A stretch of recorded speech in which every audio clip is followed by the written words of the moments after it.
Hola, ¿cómo están?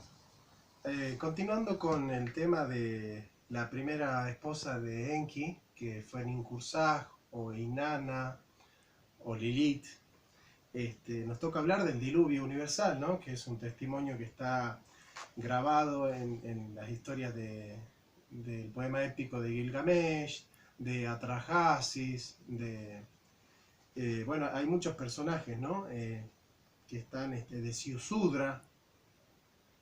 Bien, el mito sumerio del diluvio, recogido en una tablilla localizada en la ciudad de Nippur, constituye la primera narración en la historia de un diluvio universal. En el fondo del texto, que repite tradiciones orales antiquísimas, fue adoptado posteriormente en otros relatos místicos, religiosos y aún históricos. Se desconoce gran parte del poema sumerio, ya que faltan casi todos los 2/3 de esa versión. Y el poema comienza con palabra ilegible: yo quiero, palabra ilegible, la destrucción de mi raza humana, ¿no? Esto lo dice Federico Lara Peinado. Acá está hablando An, ¿no? Que es el padre de los Anunnaki. Para Nintu, que es Ninhursag, lo que va a ser después Lilith, quiero atajar la destrucción de mis criaturas. Quiero atajar la destrucción de mis criaturas significa el pecado que los destruye va a ser detenido a través de una destrucción, ¿no? En este caso un diluvio. La tierra está regada y estableceré allí la paz, ¿no? Recuerden que en Génesis la paz se da por el signo del arco iris, ¿no? Después que An, Enlil, Enki y Ninhursag hubieron creado el pueblo de los cabezas negras, ¿no? Los cabezas negras son efectivamente los sumerios. Después que el constructor del país hubo fijado los fundamentos, él completó las divinas reglas y los sublimes destinos. Fundó las 5 ciudades en lugares puros. La primera de estas ciudades, Eridu. La segunda, Bat Divira. La tercera, Larak. La cuarta, Sipar. Y la quinta, Shurupak. Ciudades las designó como centros de culto. No detuvo el anual diluvio, sino que excavó la tierra y trajo el agua. Recuerden que ya habíamos dicho cómo en Génesis 2.6 se habla de que del fondo de la tierra brota agua, ¿no? No detuvo el anual diluvio, sino que excavó la tierra y trajo el agua, ¿no? Trajo el agua. Y estableció la limpieza de los pequeños canales y zanjas de irrigación. Vemos cómo acá ya aparece el tema de un diluvio, ¿no? Y por eso dice, el diluvio, palabra ilegible, así fue convenido por la asamblea de los dioses, ¿no? Entonces Nintu lloró por sus criaturas como palabra ilegible, la divina Inanna entonó un lamento por su pueblo, ¿no? Recordemos que al principio los hebreos también eran politeístas, ¿no? Hay un paso del politeísmo. De hecho, la palabra Elohim, el significa Dios, pero las terminaciones, los sufijos en in, significan plural, ¿no? Ketuvim, Nevim, ¿no? Los Ibrahim, ¿no? Los Ibrim, los que cruzan el río. Bien, o sea, la terminación in en hebreo es plural, ¿no? Y entonces la palabra Dios es Elohim, ¿no? Que significa literalmente el dioses, ¿no? Pero los judíos después aclaran, ¿no? Ellos dicen Bereshit bara Elohim de Shemach Israel, Adonai Elohim, Adonai Echad, dicen ellos, ¿no? Shemach, escucha, Israel o Israel, Adonai Elohim, Eloheinu, dicen ellos, ¿no? Adonai, el Señor, nuestro Dios, Elohim Echad, ¿no? El Señor uno es, ¿no? Adonai Echad, el Señor uno es. Pero yo les decía, hay un paso del politeísmo al enoteísmo. ¿Qué es el enoteísmo? Es la creencia de que si bien existen una multiplicidad de dioses, hay uno que lidera el panteón. En el caso de Akenatón, él va a tener su dios que va a liderar, ¿no es cierto?, el panteón de los dioses. En este caso, por ejemplo, los babilonios van a tener a Sargón, de Akkad, el rey, que va a crear una especie de enoteísmo a partir de la figura de Marduk, ¿no? Que es el dios más importante del panteón de los dioses en el mito de Enuma Elish. Bueno, acá nosotros ya tenemos como hay unos dioses que están deliberando lo del diluvio, ¿no? Si todavía no hemos llegado ni al enoteísmo ni al monoteísmo, estamos todavía en el politeísmo. Entonces el rey Siusudra, el Pashishu de palabra ilegible, construyó, palabra ilegible, creemos un arca, ¿no? Porque en otro poema dice Calafateas con brea por dentro y por fuera. Y bueno, Pashishu viene de Patesi, que es sacerdote, ¿no? Siusudra era sacerdote. Siusudra es el Noé sumerio, digamos. Siusudra oyó a su lado: un diluvio va a inundar todas las moradas, todos los centros de culto, para destruir la simiente de la humanidad. Bien, acá está la simiente, ¿no? El semen, la simiente, de ahí, la simiente de la serpiente en el Edén tiene una lucha contra la simiente de Eva, ¿no? La simiente de la mujer.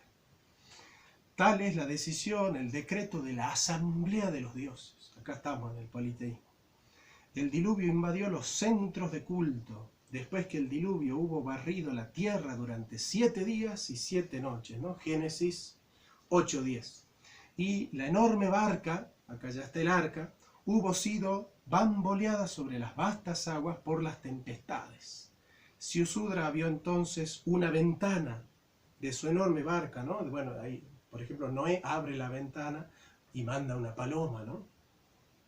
Y Utu hizo penetrar sus rayos dentro de la gigantesca barca. El rey Siusudra se postró ante An y Enlil. Hicieron descender para él un eterno soplo como el de un dios, ¿no? El eterno soplo que los hebreos le van a llamar el Ruach HaKodesh, ¿no?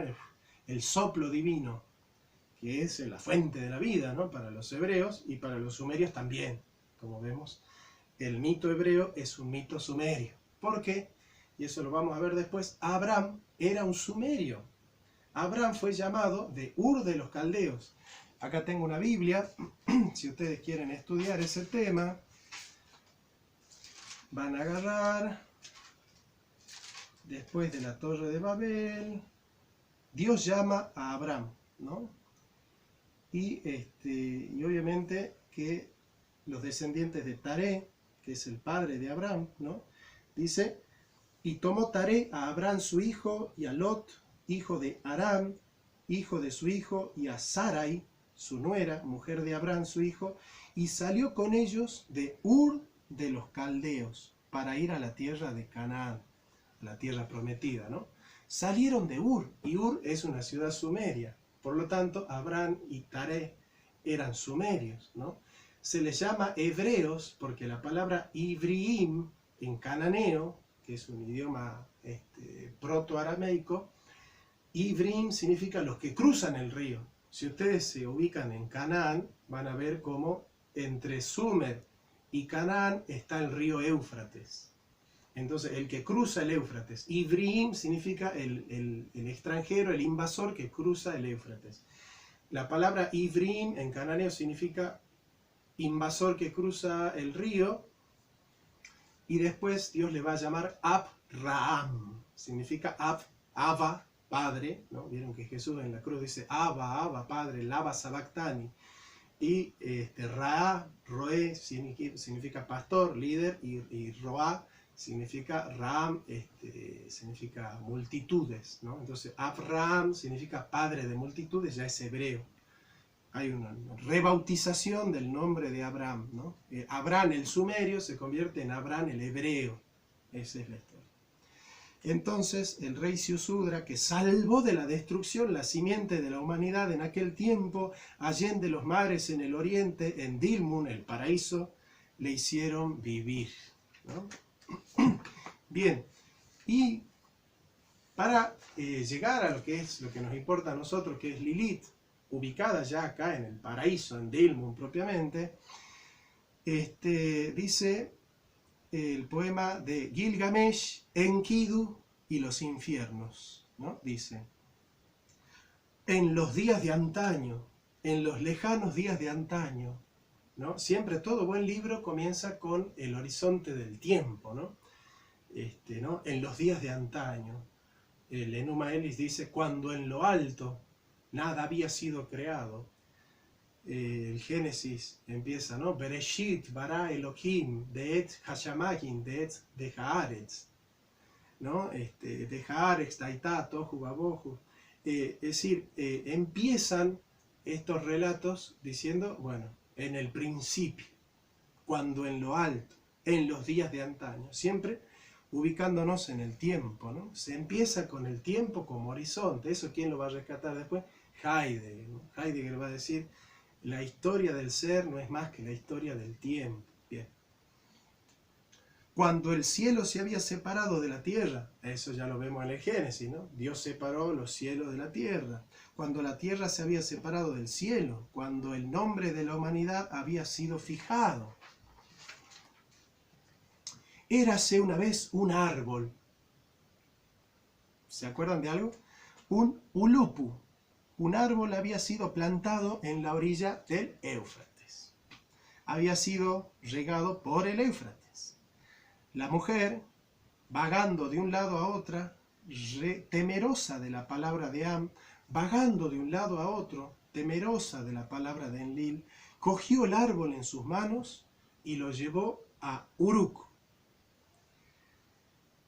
Lo llevaré al jardín fructífero de la pura Inanna. La mujer cuidó del árbol con sus manos, lo hizo estar derecho sobre su base. ¿Cuándo llegará a ser un sagrado trono para que me pueda sentar? Dijo ella.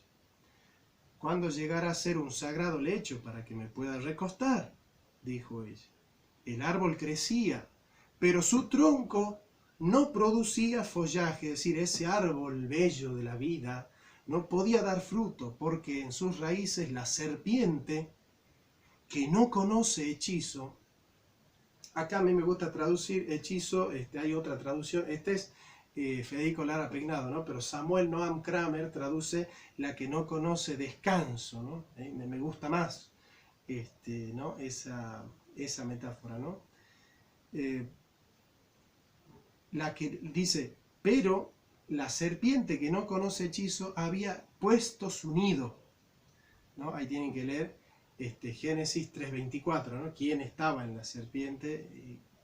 ¿Quién estaba en el jardín, ¿no? La serpiente.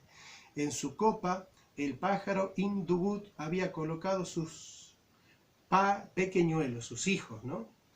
En su interior, la joven Lilith, acá aparece por primera vez ya mencionada, así con el nombre con el que nosotros la conocemos, Lilith, ¿no? Lil significa cielo, ¿no? Y por eso muchos la van a dibujar como una lechuza, ¿no? Y Laila significa noche, por eso la lechuza nocturna es Lilith, ¿no? La lechuza, el ángel de la noche, el fantasma de la noche, la lechuza. Lilith había construido su casa, ¿dónde? En las raíces del árbol, por lo tanto no podía producir follaje. La joven siempre risueña, siempre alegre, ¿no? La Lilith. La joven Inanna, ¿cómo lloraba ahora? Claro, porque la joven Inanna quería tener su cetro, su trono en el árbol, que no daba fruto, porque ahí estaba Lilith. A cada despuntar del día, ante cada clarear del horizonte, cuando Utu salía de su campo principesco, su hermana, la divina Inanna, decía a su hermano: hermano mío, cuando en los días de antaño los destinos fueron acordados, cuando la abundancia hubo saciado al país, cuando Anse hubo llevado el cielo, cuando Enlil se hubo llevado la tierra, cuando Ereshkigal se lo hubo llevado en el infierno con su presa, Ereshkigal es el dios del infierno, del inframundo, cuando se hubo hecho la vela, bien, la quilla de la nave Enki aplastaron en el encuentro bélico. Contra Enki el agua derribaba la popa de la barca. Acá seguimos con la barca, ¿no? Contra Enki el agua derribaba la popa de la barca. Era así una vez un árbol, un ulupu. Un árbol había sido plantado en la orilla del Éufrates, había sido regado por el Éufrates, al cual la violencia del viento del sur le arrancó sus raíces y le separó la copa de su lugar para después transportarlo el Éufrates lejos de sus olas. La mujer, vagando de un lado a otro, temerosa de la palabra de An, cogió el árbol con sus manos y lo llevó a Uruk. Lo llevaré al jardín fructífero de la pura Inanna. ¿Cuándo llegará a ser un sagrado trono para que me pueda sentar? Dijo en ella. ¿Cuándo llegará a ser un sagrado lecho para que yo me pueda recostar? El árbol crecía, pero su tronco no podría producir follaje, porque en sus raíces la serpiente, que no conoce hechizo, que no conoce descanso, había puesto su nido. En su interior la joven Lilith había construido casa. La joven siempre risueña, siempre alegre. Bueno, se repite la historia, ¿no? Obviamente acá estamos hablando del paso de un culto a otro culto, ¿no? Ya vamos a ver eso. Dice, en su interior la joven Lilith había construido su casa, la joven siempre risueña, siempre alegre. Yo, la virgen Inanna, cuánto lloro ahora. Su hermano, el héroe Gilgamesh, la asistió en este asunto. Se ciñó en su pecho su armadura de 50 minas de peso, 50 minas la manejó como 50 ciclos, su hacha de campaña, 7 talentos, 7 minas empuñó en su mano, y en sus raíces abatió a la serpiente que no conoce hechizo. En su copa el pájaro, el búho, ¿no? Imdugut, y en su interior la virgen Lilith desecha su casa. Hubo de huir al desierto, ¿no? Los hebreos dicen huyó al mar rojo, ¿no? Al desierto. En cuanto al árbol, le arrancó sus raíces, le podó su copa, Gilgamesh, y los hijos de la ciudad que le acompañaban le cortaron las ramas. Lo entregó a Inanna para hacerse su trono, se lo dio a ella para hacerse su lecho. Claro, Gilgamesh le roba el trono, que es el árbol, a Lilith y se lo da a Inanna. Por eso Inanna ya deja de ser la que llora y Lilith la que siempre ríe, ¿no? Lilith es expulsada, entonces se retira al Mar Rojo, ¿no? Es expulsada del jardín. Y bueno, este es un mito que también cuenta el cambio de dioses, ¿no? Había una sociedad que le daba culto a Lilith. No sabemos cuál habrá sido esa ciudad, probablemente haya sido Eridu o Nippur. Y es conquistado ese pueblo por un pueblo que le da culto a Inanna. Creemos que ese pueblo que le da culto a Inanna es Uruk. Por lo tanto, ese mito también da cuenta de un traspaso de hegemonía en las ciudades-estados mesopotámicas, ¿verdad? Ese es un análisis ya más histórico. Bien, acá tenemos entonces otra mención, ¿no? De lo que es Lilith. Obviamente aparece Nergal, que es el dios de los infiernos, ¿no?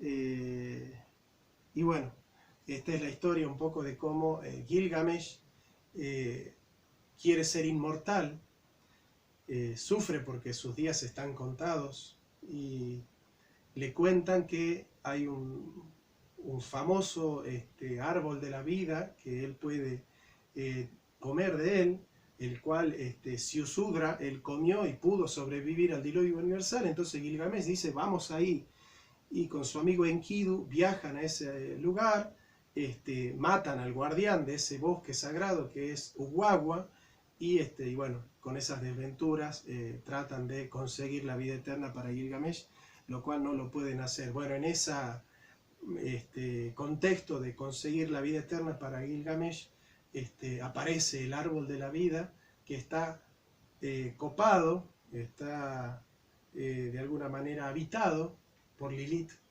que en sus raíces había hecho su casa y por eso el árbol no podía dar sus frutos, ¿no? Es la señal de cómo el demonio primigenio, que después para los hebreos va a ser Lilith, la mujer, impide que el árbol de la vida de Dios produzca los efectos de la santidad, fruto de que hay algo en ese árbol, ¿no? Así que bueno, es la primera mención de Lilith y vamos a continuar con más de esto. Gracias.